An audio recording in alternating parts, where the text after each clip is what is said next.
sometimes difficult to talk to him, but he was determined to make Father listen and hoped their conversation didn't turn into a fight. That was the last thing he wanted. When he reached the house, he went inside through the back door and found Mrs. Dalrymple at the stove, a sour look on her face. "About time you got back," she groused. "Dinner's almost ready. You'd better clean up.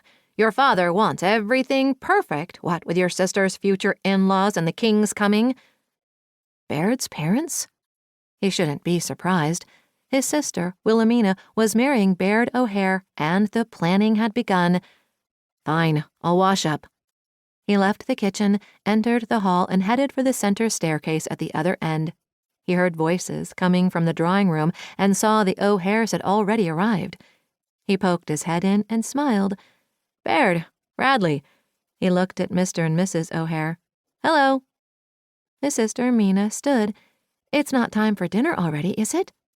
"No, but I am going up to wash. Where is everybody?" "Upstairs," Father said. "Tell them to get down here." "Yes, sir." He left the drawing room and trotted up the stairs.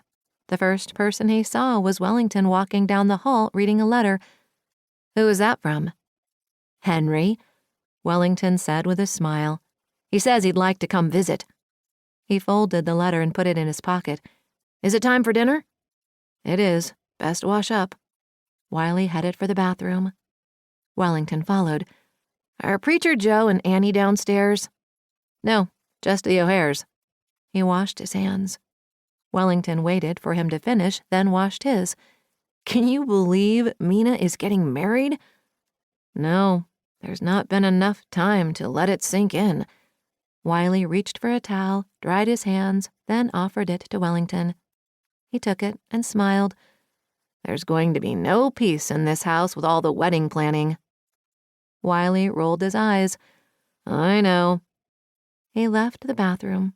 Mother, ecstatic she had a wedding to plan, was already driving poor Mrs. Dalrymple crazy.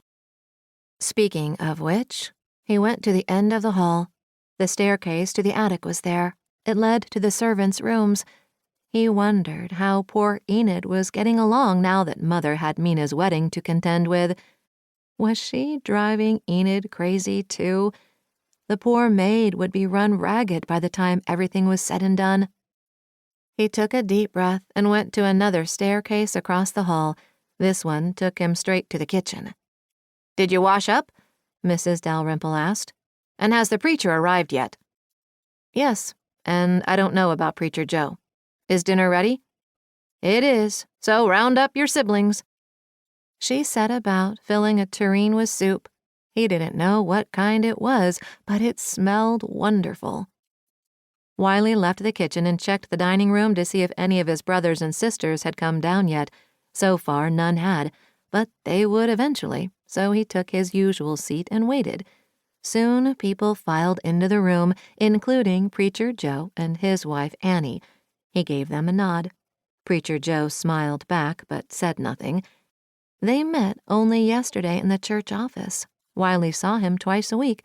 They discussed the Bible, politics, Clear Creek, and many other things of interest. For a simple country preacher, Josiah King tried to stay up on current affairs. One way he did was to have stagecoach drivers bring him a newspaper from Baker City when they came through, or get one from the train conductor. Union, the small town the train came from, had a paper, but Clear Creek had none. "Good evening, Wiley." Preacher Joe finally greeted him. "How are you?" He smiled. "Fine." He waited for them to sit, then watched his parents approach the table with the O'Hares. Mina and Baird entered next, smiling at each other, eyes locked. His heart sank at the sight. Love wasn't something he thought to find in Clear Creek, and indeed he hadn't. His heart had looked elsewhere, and its eye was still on something from New York. By the time everyone was seated, Wiley was more than ready to eat. Mrs. Dalrymple made her famous roast beef, the one thing that could give Mrs. Dunnigan's pot roast some stiff competition. Having had both, he wondered if they should have a contest. Then again, after what happened...